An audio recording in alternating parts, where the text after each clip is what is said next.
What if I told you there's a race so fast, it defies the laws of physics, a clash of speedsters where every nanosecond counts? On one side, Marvel's Quicksilver, the silver-haired blur who moves faster than the eye can track. On the other, DC's Flash, the Scarlet Speedster, a living lightning bolt rewriting reality itself. But here's the burning question: is Flash truly faster than Quicksilver? This isn't just about who crosses the finish line first. It's a battle of mythic proportions, a duel between two legends who redefine what it means to be fast. Today, we're diving deep into the science, the feats, and the lore behind these iconic speedsters to settle the ultimate debate. Strap in, because by the end of this, you might just question everything you thought you knew about speed.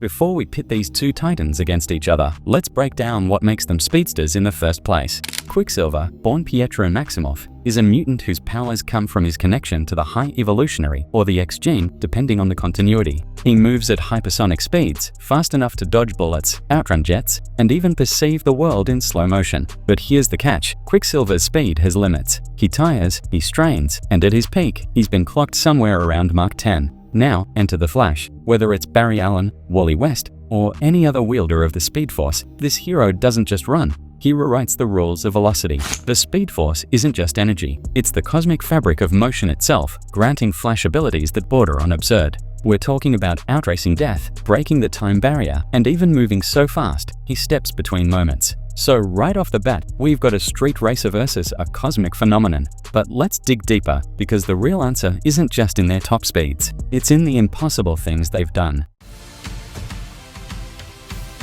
Imagine moving so fast that time itself freezes around you. For Quicksilver, that's just another Tuesday. In the comics, he's snatched bullets out of the air, evacuated entire buildings in seconds, and even run across oceans by skipping on the water's surface. His most iconic moment? In X-Men: Days of Future Past, he casually rearranged bullets mid-air while listening to Sweet Dreams, a scene that cemented him as one of Marvel's most dazzling speedsters. But then there's the Flash. Barry Allen once ran so fast, he outran instant teleportation. Wally West once evacuated an entire city during a nuclear explosion, after the bomb had already detonated. And let's not forget the time Flash lapped death in a race, or when he vibrated so fast he escaped the end of the universe. These aren't just feats, they're mythic acts, bending time, space, and logic to the Speed Force's will. Quicksilver is fast. The Flash is fast on a level that redefines the word.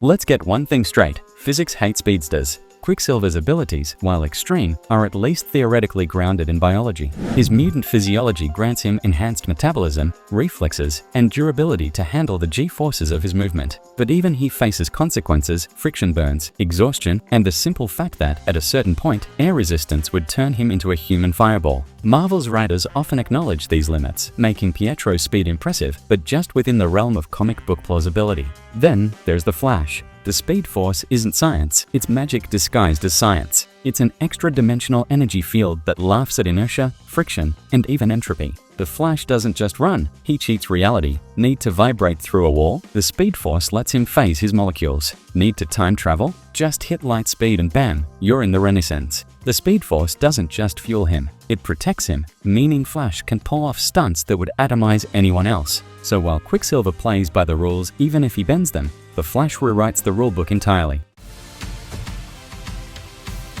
Picture this: a cosmic starting line stretching across dimensions. On one side, Quicksilver crouches low, muscles coiled like springs. On the other, the Flash vibrates in place, lightning crackling around him. The gun fires, and in less than a nanosecond, the race is already over. Because here's the brutal truth: it's not even close. Quicksilver's top speed? Let's be generous and say Mach 10, around 7,600 miles per hour. Fast enough to circle the Earth in under 4 hours. But the Flash? He's hit speeds so incomprehensible, they're measured in multiples of the speed of light. Wally West once ran fast enough to reach the edge of the universe in minutes. Even in crossover events like DC vs. Marvel, where the two actually raced, the Flash won, because while Quicksilver is bound by physics, the Flash rewrites physics on the fly. But speed isn't just about velocity, it's about what you can do with it. And that's where things get really unfair. At the end of the day, this isn't a race, it's a revelation. Quicksilver represents the pinnacle of what a biological speedster can achieve, a blur of motion that pushes the boundaries of human potential. He's the Olympic gold medalist of the superhuman world, the fastest natural runner in Marvel's playground. But the Flash, he's something else entirely.